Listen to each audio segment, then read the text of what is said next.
This is the Golden Rule with David Fischer. For the latest information about bail-ins, bailouts, the economic collapse, and much more, go to landmarkgold.com. Now, here's David. Well, welcome to the Golden Rule. This is podcast number 48. I'm David Fischer, the CEO of Landmark Capital. You know, if you're watching early in the morning, overnight markets on Sunday, and since then it's been all over social media, I want to comment upon a couple things that I think tie together. I'm talking about the $20 drop in gold in 1 minute. But before we get to that, I'm going to explain something that I think led up to that. So let's talk about what happened in Italy first. As many of you guys are aware, I've been talking about banks are in trouble, and European ones specifically. Last year, the oldest bank in the world was bailed out by the Italian government, the Bank of Monte Paschi di Siena, and it failed, or was going to fail, if they didn't bail it out and if they didn't do a bail-in Italy. So they rescued it with $20.8 billion. And that happened December of last year, 2016. Now, over the weekend, two of the larger banks in Italy were bailed out. But previously, after many false starts, fudges, failed attempts to fix Italy's bad banking debts without fouling up the EU rules, politicians and regulators had to throw out the script, and they created a new way of doing this. But Italy is agreeing to bail out two more of the biggest banks in one of the largest rescue plan ever, totaling $17 billion initially. The two of the wealthiest banks in the regions are outside of the Gondola place in Venice. So the intervention of Banca Popolare di Vicenza and Veneto Banca. I don't know if I'm pronouncing those two correct, but apologize if not. European Commission did approve it. And, keep in mind, it's the Euro guidelines it's illegal to bail out for a country to bail out its banking system. But the Euro put its blessing on it. And so otherwise they would have had to pull the plug on these two Italian banks, sending them into insolvency proceedings, pushing ahead of efforts to clean up weak banks and holding back the economy. So let me explain a little bit about this. It's going to cost the state of Italy $17 billion initially. I think it's going to cost more. But the rules just clearly forbid taxpayer money being used to rescue lenders without investors also taking a hit. That's the criteria. So they didn't want to just do a bail-in, and which they've done previously, but they're in essence bending the rules. They're bailing out these banks. Now, where's the money coming from? Well, they're not really saying that in depth, but here's my take. Did you guys see the $20 drop in gold in 1 minute? I'm a precious metal company, and I've been doing this for 24 years. And so people ask me, why did gold drop $20? Sunday night while we were sleeping, the gold market was open in Europe. And some people call it what you call a fat finger or a Muppet finger. In other words, the theory is a junior trader is confused and was pushing buttons. I don't know if any of you have day traded. I have. Not in gold, because that's not something you want to do.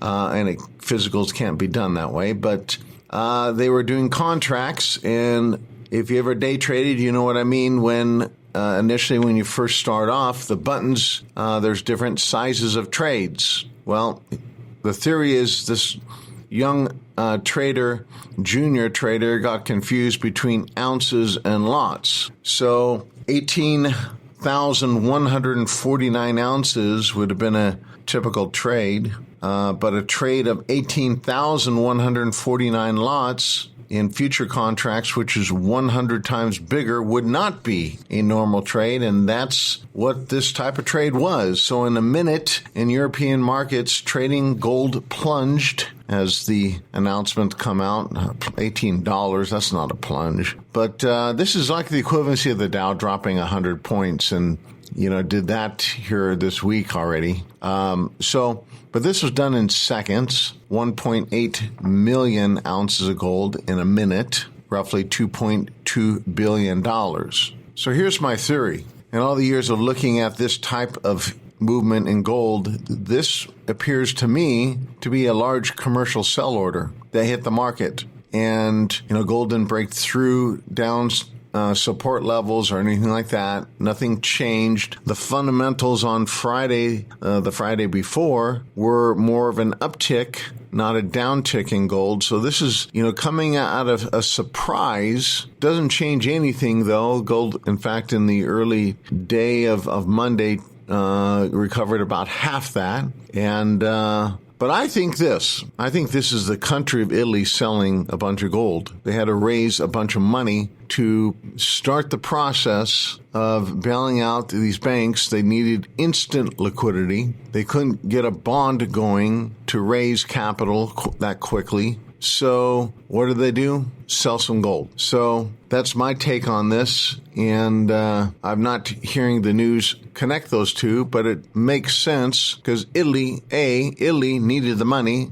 to bail out the banks. They couldn't get it from other sources. B, this trade was done in the European markets when New York was not even open yet. And C, this comes on the same day that they were announcing that they were going to bail out the Italian banks. So there you have my theory on that. Let's move on, though. Are you again watching the new revised healthcare bill? I went on national radio last week and talked specifically about this, and I said the number would be somewhere between the 15 to 22 million lost would not be able to have health care, 15 to 22 million over the next decade. So we're waiting, and on Wednesday, the numbers came out, according to the CBO, the Congressional Budget Office, that it was actually the higher of the two numbers, 22 million. So the CBO, Congressional Budget Office, says that the Senate healthcare bill would leave 22 more million people uninsured within the decade by 2026. Some people are wondering, what is the CBO? Well, it was created by Congress in 1974 to scrutinize all legislation. It scores any bill that comes out on Capitol Hill and is highly respected and neutral. Yet, depending on who is in the House or who's running, if we have a Democratic leadership, Democratic president and House and Senate, or a Republican, the CBO can be talked negative or saying it's not effective in its numbers. Well, history has proven otherwise. It's been very effective and very close to its numbers. It's been off a little bit on some things. In reference to Obamacare, they predicted when Obamacare was initially coming out, by 2016, Americans who would be getting hit by health care, the CBO predicted 23 million, and the actual was 10 million. So I guess they were a little bit high on that one. Americans added to Medicare, the CBO predicted 10 million, and the actual was 14 million. So they were a little bit low on that one. But they were dead on of the percentages of Americans under 65 that would be dropped, that would be uninsured. The CBO predicted 11%. The actual is 10%. In Obama's Recovering Act of 2009, they said the CBO predicted the cost would be $106 billion. The actual was $108 billion. And increasing the federal deficit by the year 2015, they said it would be increased by $4.7 billion. It was actually increased by $5 billion. So they're very close on that. Yet when they came out with these numbers in reference to President Obama, the Republicans said they're way off. They're going to spend way more. We're going to have much higher deficits, federal deficit, and multiple more are going to be uninsured. They're pretty much right on. Well, now what they're saying with the numbers coming out on the Senate health care bill, again, they're being touted and said that their numbers are way off. History has shown, though, that they've been probably the most accurate third party out there. It will still yet to be determined. 5 to 10 years from now what the actual number is. But either way, my take on this whole thing is healthcare is very expensive.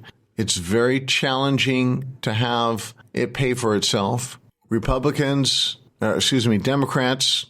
said it would work. It didn't. Republicans said it would work. So far, it's not looking like it will.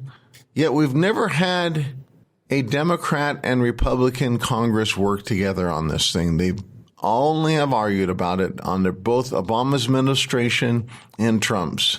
My desire is to have a working Congress. And that, my friend, because of that, you're going to see higher deficits. You're going to see higher national debt. You're going to see more unfunded liabilities. You're going to see more problems in our country. We're going to have more issues in our debt structure. And this is why I encourage everybody to diversify and go into gold, because we're going to have a day of reckoning sometime. And in the next podcast, I'm going to talk specifically what people are saying now about that. So this has been David Fischer. You've been listening to The Golden Rule. I'm the CEO of Landmark Capital. If you want to get some information about gold, information about how the government wants to seize your money, information on how to roll over your 401k, your IRA, and take physical possession of your metals, hold them in your hand, not in a depository.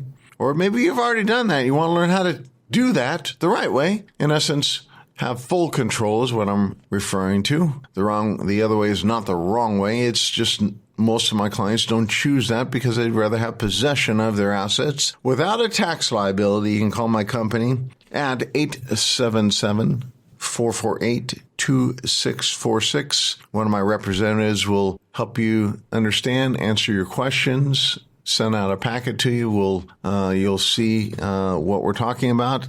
Very professional packet that's highly in depth with knowledge and education that is all documented. Until then, be good, my friend, and I'll catch you at podcast number 49. This has been another edition of The Golden Rule with David Fischer. To stay up to date and to find the latest information, go to landmarkgold.com.